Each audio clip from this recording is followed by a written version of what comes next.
Adapun tugas kali ini adalah perumusan kebijakan pendidikan. Yang pertama adalah hakikat formulasi kebijakan, kedua komponen formulasi kebijakan, ketiga proses formulasi kebijakan, dan keempat aktor dalam formulasi kebijakan pendidikan. Adapun hakikat formulasi kebijakan pendidikan ialah usaha perumusan berbagai rangkaian konsep dan asas yang menjadi garis besar, serta dasar rencana dalam pelaksanaan kegiatan pendidikan sekaligus sebagai garis pedoman untuk manajemen atau pengelola pendidikan dalam usaha mencapai sasaran atau tujuan pendidikan yang diharapkan. Komponen formulasi kebijakan pendidikan. Formulasi kebijakan terdiri dari beberapa komponen yang saling berhubung secara resiprokal. Beberapa komponen tersebut antara lain adalah input, pengkajian, analisis kebijakan, perumusan kebijakan, implementasi kebijakan, evaluasi kebijakan, dan umpan balik.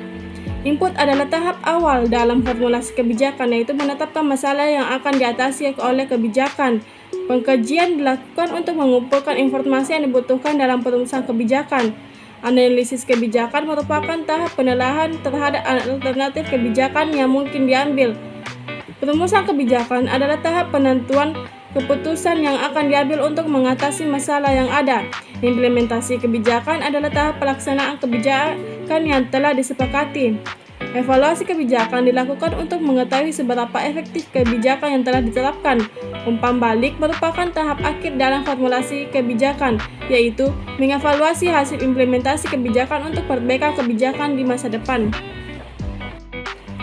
Proses formulasi kebijakan pendidikan. Proses perumusan kebijakan melibatkan 4 tahapan, yaitu identifikasi masalah, penetapan agenda, perumusan masalah kebijakan, dan perumusan kebijakan.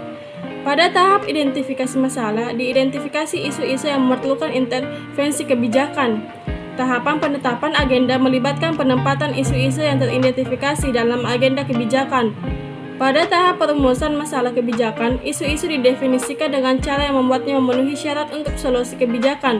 Terakhir, pada tahap perumusan kebijakan, kebijakan yang dikembangkan untuk mengatasi masalah yang teridentifikasi.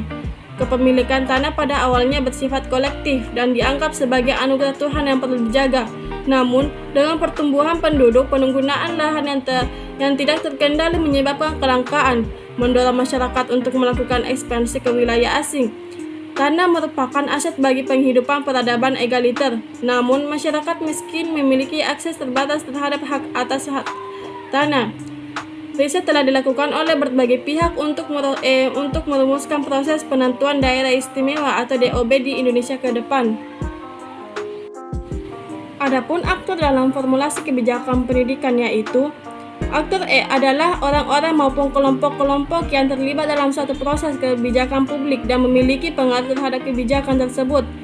Kajian terhadap para aktor dalam formulasi kebijakan sangatlah penting, baik dalam negara maju maupun sedang berkembang. Para aktor merupakan penentu isi kebijakan dan pemberi warna dinamik ke tahap-tahap proses kebijakan. Bahkan, para ilmuwan politik memberikan penekanan khusus pada aktor-aktor ketika menganalisis proses kebijakan, termasuk para Lasawelian yang menekankan pada What Gets What.